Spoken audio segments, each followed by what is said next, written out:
Hi everybody, it's Tom from Vehicle Visionary. Today we're back at Holmes Honda to do a comparison between the 2023 version of the Honda CR-V, the EXL trim level, which is obviously going to be the non-hybrid version, compared to the 2023 Honda CR-V. This is the hybrid sport. And we're going to talk about some of the differences and some of the similarities that you can expect if maybe these models are something you were trying to choose between. One of the big differences is obviously going to be price. $28,410 is the base price for the non-hybrid version of the CR-V. $32,950 will be the base price for the hybrid model. Both are available with either front-wheel drive or all-wheel drive. Let's line these up next to each other and we'll see what the differences are and the similarities. As far as overall looks on the exterior, these two models are going to pretty much look the same as far as overall features and functionality. You will notice some differences as far as the chrome on the EXL compared to the gloss black trim that we'll see on the hybrid sport. Both have LED headlights, LED daytime running lights, and LED tail lights. Basically see the same look here on the side view mirrors. Both do come with the turn signal indicators built in. One thing that is going to be different is, as I said earlier, you can opt for front wheel drive or all wheel drive. In the case of the hybrid sport, it's going to be front wheel drive or two wheel drive. And in the case of the EXL right here, it's going to be all wheel drive. And we'll take a quick look around here to the rear of each vehicle. Again, pretty much the same thing. The LED tail lights, going to have those nice rear roof spoilers. But one thing you will see that is different between the two is going to be the roof rails on the hybrid sport. The EXL does not have the roof rails. Tell me what your preference is where that is concerned. And something that you might not expect here is the fact that you have an exhaust outlet right here on the hybrid sport. And while you don't have the exhaust outlets kind of sticking out through the rear of the bumper, you can still see the exhaust outlet down there on the EXL. It's just not as pronounced because it doesn't have that finisher right there. Kind of interesting, you would expect it to really be the opposite way between the hybrid and the non-hybrid versions of these vehicles. An area where there obviously are going to be some significant differences will be found under the hood. And we'll start here with the EXL. It's going to have the 1.5 liter turbocharged four-cylinder. It makes 190 horsepower and 179 pounds-feet of torque. It's mated to a CVT. Drive it before you judge it because they are very well behaved. And one thing I do want to share are the MPGs between the two vehicles. 27 city, 32 highway, 29 combined, and 3.4 gallons of gas is what Honda says you should use per every 100 miles you drive. And under the hood of the hybrid sport, obviously we're going to have the combination of the 2-liter naturally aspirated four-cylinder and the electric motor that makes this a hybrid model. The advantage to that is that it's not like that of a full EV, such as a Tesla or something along those lines, where your only reliability is how much charge capacity you have with the vehicle. Here, when it has proper charge capacity, it will go into EV mode. When it does not have that proper charge capacity, you take advantage of the 2-liter naturally aspirated four-cylinder and you run on the gas end of things. Horsepower and torque numbers here are a little different. 204 horsepower is not a big difference, but the torque numbers go from 179 on the EXL to 247 pounds-feet. It's mated to an eCVT. And how about the difference in the MPGs? Let's take a look. 43 city, 36 highway, 40 combined, and 2.5 gallons of gas for every 100 miles you drive. And you might wonder, the city and the highway MPGs do seem to be flip-flopped, right? That's because when you're out on the highway, you're going to primarily use the gas engine. It's just the way it's going to go in that situation. That's why those numbers are lower on the average MPGs. One thing that is the same between these two is the fact that both have a 14-gallon gas tank, just in case you were curious. One area where the only difference you are going to see is the design of the wheel is going to be with tires and wheels. The tire size is the same, so we're looking at 235 on the width. We're going to have a 60 series sidewall, and in this particular case wrapped around the gloss black 18-inch wheels. And then when we move over to the CR-V EXL, same tire and wheel size, but obviously the look is going to be a little bit different. Tell me which one you prefer and why. And one thing I want to do, let's go back to the mirrors real quick just so I can cover a couple of important points here. Both are power adjustable and both are heated. The Hybrid Sport does have the blind spot monitoring, and they are manually adjustable. I show that because, believe it or not, I talked about that one time in a video but didn't demonstrate it, and somebody asked me why I didn't show how to manually fold a side view mirrors. Yes, there are people out there who ask such questions, and they even have a driver's license and they're driving with you out on the road.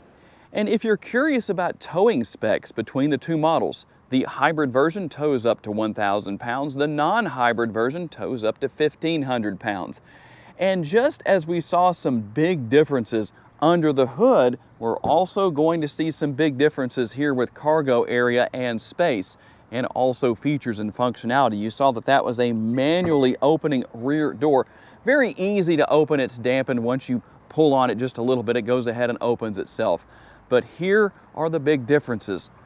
36.6 up to 39.3 up to 76.5 cubic feet of cargo capacity, the least of which will be found here with the hybrid trim level. And one thing is that underneath the floor of this model you will not find a spare tire. In fact, you can't really even lift the floor up there.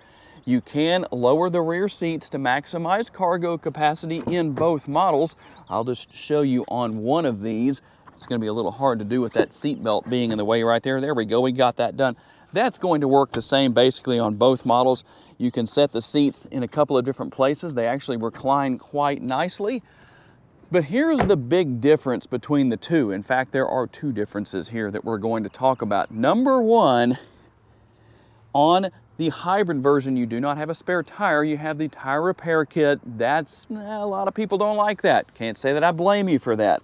Good news here with the non-hybrid, with the EXL and any other non-hybrid version of the CR-V for 2023, this is what you will find, a spare tire. But you'll also find the ability to do this.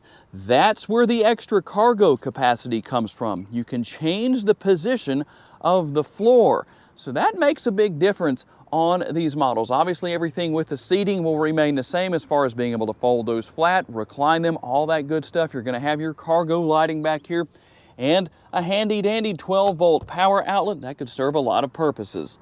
And in the interest of fair reporting, there's no way to change the height of the rear door here on this particular model because of the fact that, well, it's not a power rear door. But here on the EXL trim level, you can change it. In fact, you can see right here it says hold to set height. So all you have to do is put that door wherever you want it, hold the button down until you hear the beeps, and then when you close the door again and open it back up, it will stop at that particular height, or you might want it all the way, whatever your situation is, and there's a lot of different reasons why you might want to change that. And just so we can show you what all is here, here's what everything looks like as far as the interior goes. You got the nice contrast stitching there, reasonable sized door bends, and you do have the fold down armrest with the cup holders built in. I do like the design here of the cup holders as far as their positioning goes, because when there's a cup in one or both holders, the rear seat passengers can still use this as an armrest as opposed to having them in the front where they normally are. You'll also find two air conditioning vents back here in the rear, as well as two USB ports. A conventional size sunroof will also be found on both models. I'm always curious to know, what do you prefer? Conventional size, a panoramic sunroof, or no sunroof at all?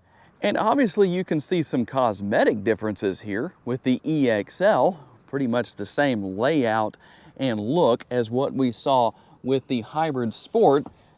Just a little bit of a different look with the materials and the colors. And we'll still have the dual air conditioning vents here on the rear of the center console, but what's missing? No USB ports. And if you were curious about the remotes for each model, well, as you can see, they look the same and have the same functionality. And for the most part, we're going to see the same look with both interiors as far as the dashboard goes. There is going to be a difference with the touchscreen size. We're going to have the 7-inch screen here in the CR-V Hybrid.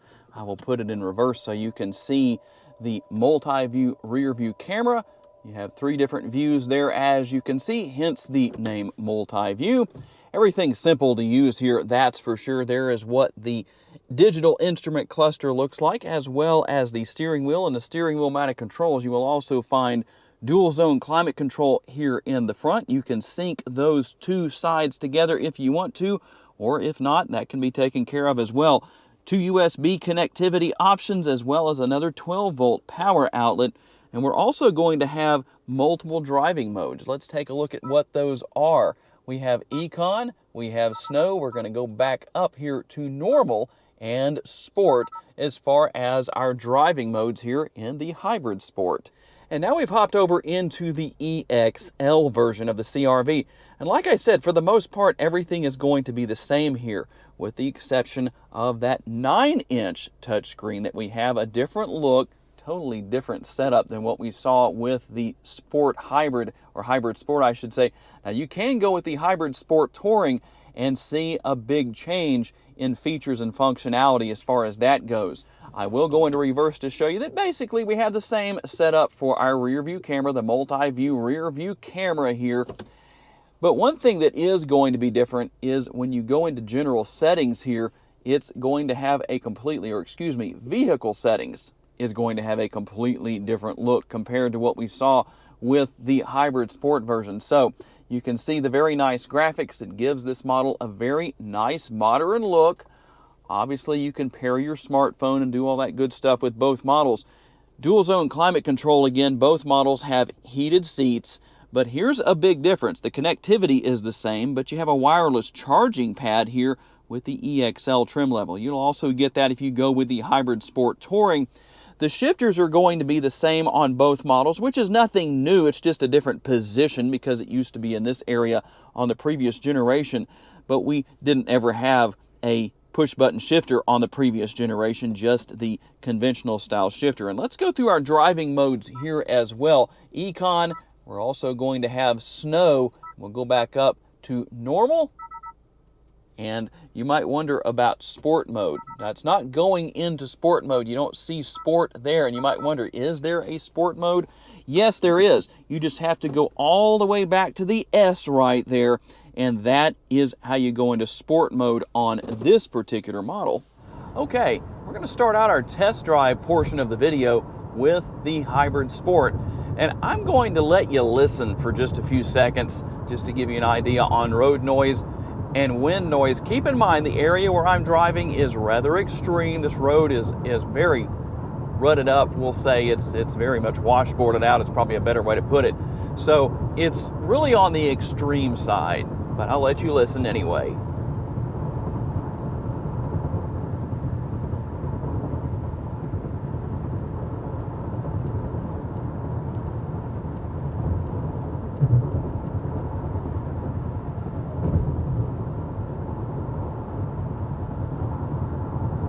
So hopefully that gives you an idea.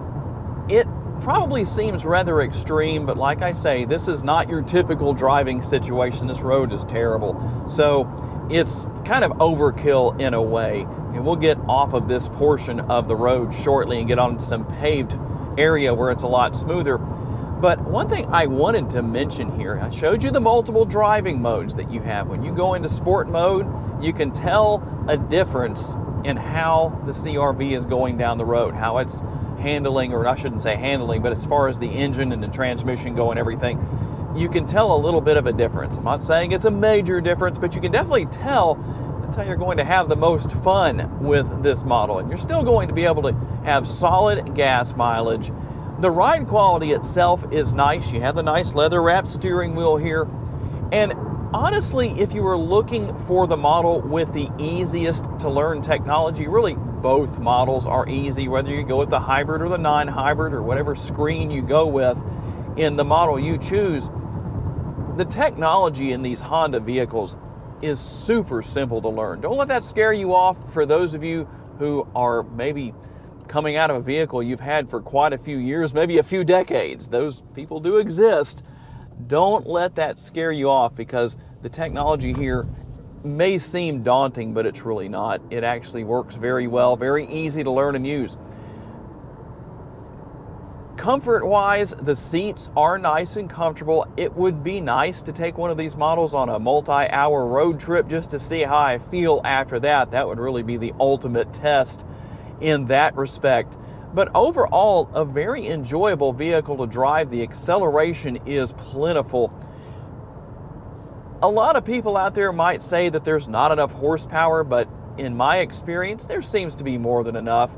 This isn't meant to be a high-performance SUV by any means, but it definitely gets down the road when you need it to. It gets up to speed in a timely manner. You can pass people on a 2-lane road like this when it's safe to do so. If you need to do so, if they're driving slowly or whatever the case is and you need to get around them, that won't be a problem. So let's switch over to the EXL and see if there are any noticeable differences.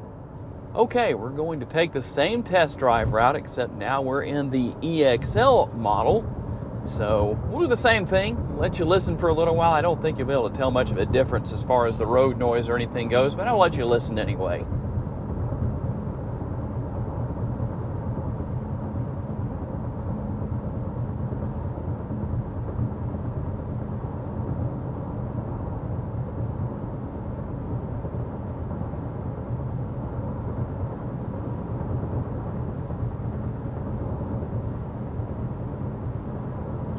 Okay, so hopefully that's enough. Tell me if you can tell any difference. I really cannot tell much of a difference between the two models as far as road noise goes.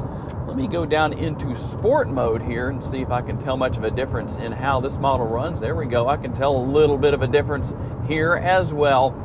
I can definitely tell the difference between horsepower and torque here. Obviously, the ratings are a little lower on the EXL with a naturally aspirated 1.5 liter engine under the hood, but I really believe that you're still going to have just as easy of a time getting down the road, getting up to highway speeds, moving around slower moving traffic. Everything pretty simple there. Now, again, depending on trim level will determine some of the features you get as far as optional interior colors and all that good stuff. Obviously, I've paired my phone here. And one thing that is different between the two, and again, this is based on trim level, so if you go with the Hybrid Sport Touring, you'll find that just as I have done here, you can pair your phone wirelessly. On the Hybrid Sport model, you will need a USB cable, so it's going to be dependent on the screen, all that good stuff. So just in case you were wondering, so I did pair to wireless Apple CarPlay here. That's a very nice feature to be able to use. You don't have to worry about carrying a USB cable around, leaving that in the vehicle, all that kind of stuff. Kind of cleans things up a little bit because you don't have that wire sitting here in the interior all the time.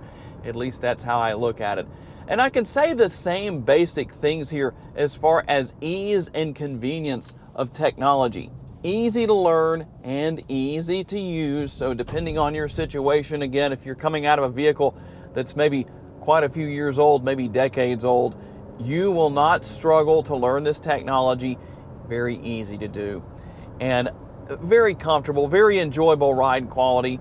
Overall, both vehicles definitely have their benefits. There are some differences, there are some similarities. If I was going to choose between the two, I would probably go with the hybrid myself, but here's the caveat on that.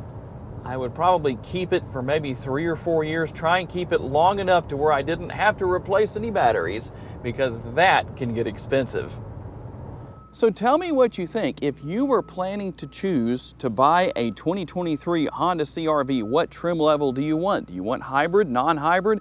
If you went with the hybrid, would you go with the Sport or the Sport Touring? Sport Touring obviously being the top trim level with quite a few features that we don't see on the Sport here. Or would you go with something along the lines of the naturally aspirated combination here with the EXL or one of the other non-hybrid versions. I'm always curious to know what your thought process is on that and what your choice will be.